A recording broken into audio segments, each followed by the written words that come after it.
The ScanEagle system, because it's designed to be a standalone runway independent system, comes with all the equipment you would ever need. Weather stations, the launcher, the recovery unit, the GCS. When they send you the package from In Situ, it has everything down to a garbage can and a garbage bag in it. It's meant to be in theater, operated away from anybody else. So having that system here is great. We have all the support we need, but we also have to set everything up every time that we go operate, because we don't leave the system sitting outside, especially in the winter months in Grand Forks. So it takes about an hour and a half to set up all the equipment, and there's a lot of people involved. We saw 10 to 20 people running around. Really, it only takes 2 to operate the aircraft. 1 to fly it and 1 to be the observer outside and to handle the launch and recovery phase. But that's just too busy. You can't get enough done. So we've increased our workforce to set up weather stations, to make sure the airspace is clear, to work with local authorities. And when tours come in, people see this thing on the side of the road and they're going to come ask questions. So we need enough people to make sure that we're covering all our bases. But it's about an hour and a half setup and another hour to tear the system down. So it's a long process.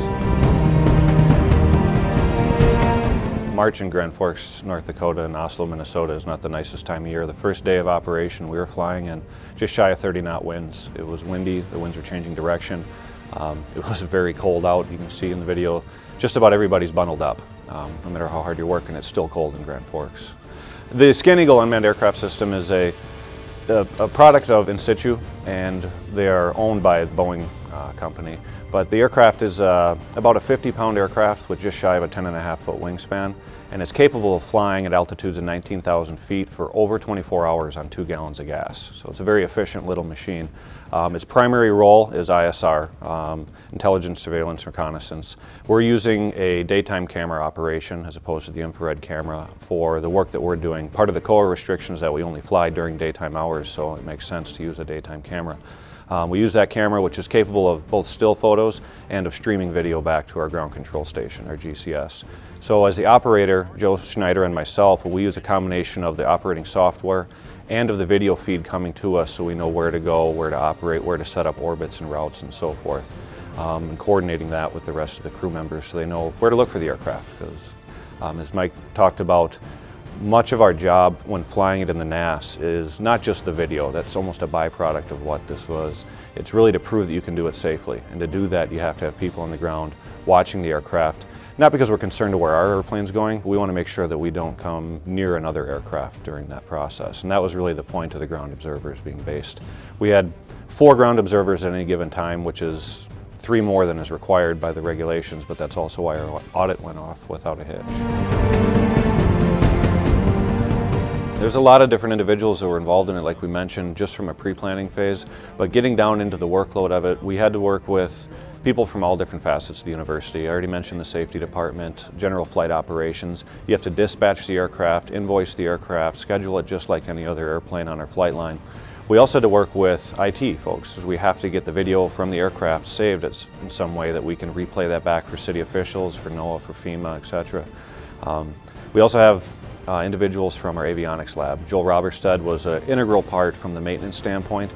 He's very familiar with the automation systems of the aircraft we have in existence already, so bringing him into the unmanned aircraft was kind of a no-brainer. Did an outstanding job at keeping the maintenance up on the airplane, making sure we're following the normal inspections just like we would a fixed-wing aircraft.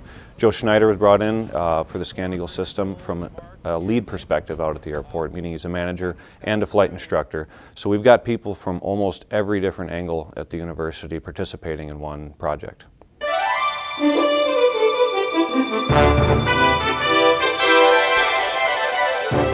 What's next for the ScanEagle? We're going to continue this process for as long as we can.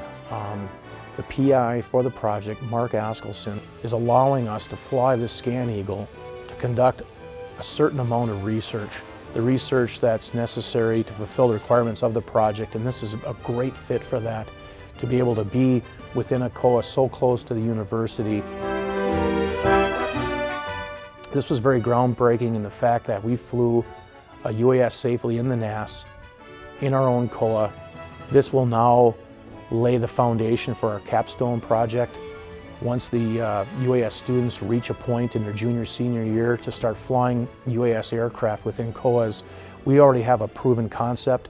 We have a fantastic partnership with the FAA. They have confidence in the university.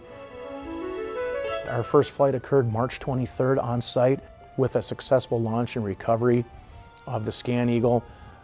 And just days later, the FAA came and were on site to actually lay witness to the event.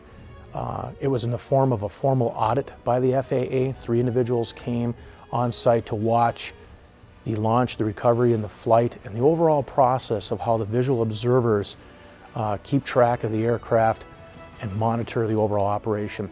They were overall impressed. They gave us great debriefing comments, some keys to success, some things to add, and gave us some very positive takeaways from their debrief. Our COA was originally going to end on May 31st, 2010. We did receive a written extension to our COA to take us to March 8th of 2011.